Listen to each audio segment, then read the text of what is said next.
Hi everyone, I'm Rincey and this is Rincey Reads. Today I'm here to do a quick book review on Martyr by Kaveh Akbar. This is a book that I feel like has been on a lot of people's most anticipated lists, especially if you're someone who reads a lot of literary fiction. I was seeing so many people post about this book, which came out in January. In this story, you are mainly following this man named Cyrus, who is of Iranian descent. He is a poet and he's an alcoholic, and he is basically struggling to find meaning to his life or find purpose to his life, to find a reason for his life. He is working on a novel, but also just struggling in general with how his life is going. His mother died when he was young. They lived in Iran and she was on a flight that got shot down by the US military. And so after that point, his father was obviously grieving pretty deeply. They end up actually moving to the United States and living in Indiana. And so he's basically spent his whole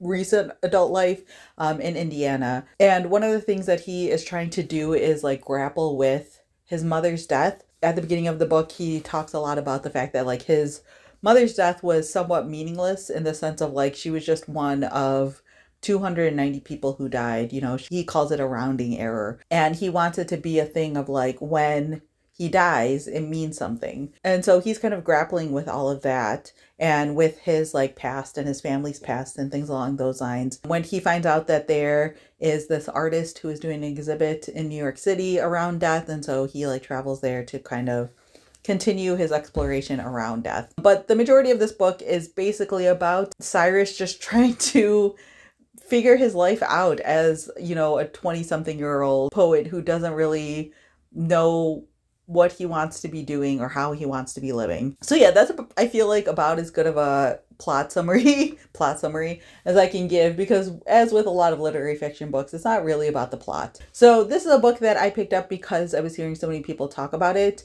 I do feel like my expectations were too high for what this book actually turned out to be. I will say, to start off with, the writing in this book is beautiful. From page one, I was like, oh, I can understand why this book has so much hype around it, because the writing is beautiful. Kaveh Akbar is a poet himself, and so you can definitely see that in the writing. Not that it's necessarily poetic, but just the way that he chooses certain words and phrases and things like that, it all feels very purposeful, but not overdone in my opinion. And so I feel this book immediately drew me in. I was very much intrigued by Cyrus as a character, having dealt with really tragic things in his over the course of his life, while also being someone who's an alcoholic and trying to recover, but not always making great decisions and all of these other things, and just struggling and having a hard time.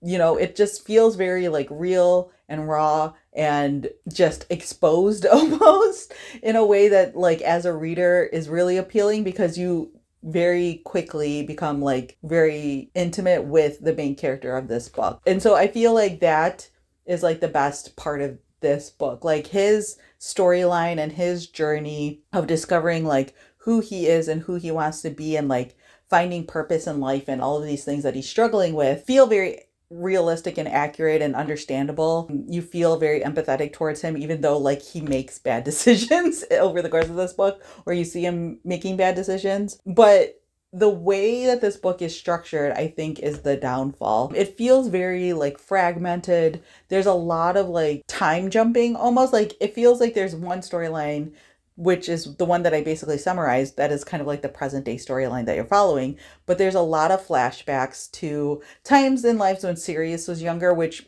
honestly makes sense. I feel everything dealing with Sirius as a character makes sense for this book. There are parts or chapters of this book that are told from different characters' perspectives, and I don't think those work quite as well. Learning about his mother's life and his father's life, I think, you know, add to the story. But then you start to read a little bit about his uncle and things like that, and I don't know if those fit quite as well. There's also this thing that Cyrus does as a character where he talks about how he has a hard time sleeping, and sometimes when he's either trying to sleep or just falling asleep, he'll have these conversations between two characters or two famous people, or just two people that he generally has an awareness of, and he'll just make up these stories. And some of the chapters are just that. So the very first one is a conversation that's happening between Lisa Simpson and his mother. And like, I don't know, at least for me personally, those chapters didn't really add much.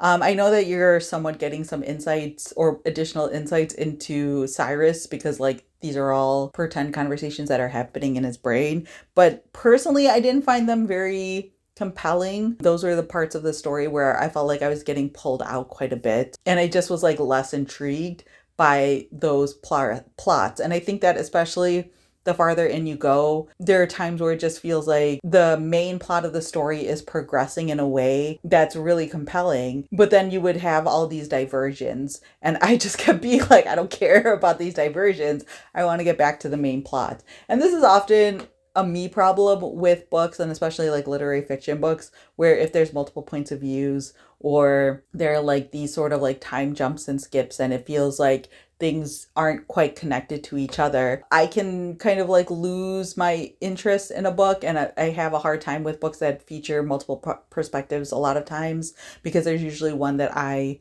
enjoy the most that I want to get back to. So I will admit that this is very much a me thing. And if that's not a thing that bothers you, you might have a better chance enjoying this book or having this book like rank higher for you and things like that. But I don't think that those things make this book like not worth reading. Like, I genuinely loved the main plot line. I genuinely loved the writing in this book. And I think that there are some really interesting plot progressions that happen over the course of this book that like made this book worthwhile, in my opinion. There are some like reveals that happened and some pieces of information that come up in the second half of the book, which obviously I'm not going to talk about. But when those things happened, I was very, not like super surprised, but I was just like, oh, this is like very interesting to see how this is progressing. Also, the ending, it didn't feel quite as satisfactory to me. Like, I understood the ending, but I didn't love the ending, if that makes sense. So yeah, I feel like this is a book that, for me personally, fell victim to the hype, because I think I went into this book thinking that I was going to absolutely adore it and love it. And I did and I didn't. For me, this is like a 3.5 star book, which again is not a bad thing. But I think with all of the hype that's going around, I was expecting this to be, you know, higher. And that's obviously more of a me problem than a book problem. But I also just feel like a lot of the detours that happen in this book weren't quite as necessary. And I think that the main plot itself was strong enough on its own that it felt like those detours were more of a distraction than anything else. So overall, I do think that this book is worth picking up. I do think it's worth the time. I think that especially if you're someone who enjoys literary fiction and you're cool with like multiple perspectives or really enjoy books with multiple perspectives and things like that, then this can be one that might be worthwhile to you. I do think that just for me personally, it didn't quite hit the mark that I wanted it to. So yeah, those are my quick thoughts on Martyr. Let me know down in the comments below if you read this book, what your thoughts were on it. Or if you have any questions about the book, feel free to leave that down in the comment section as well. So yeah, that's all I have for now, and thanks for watching.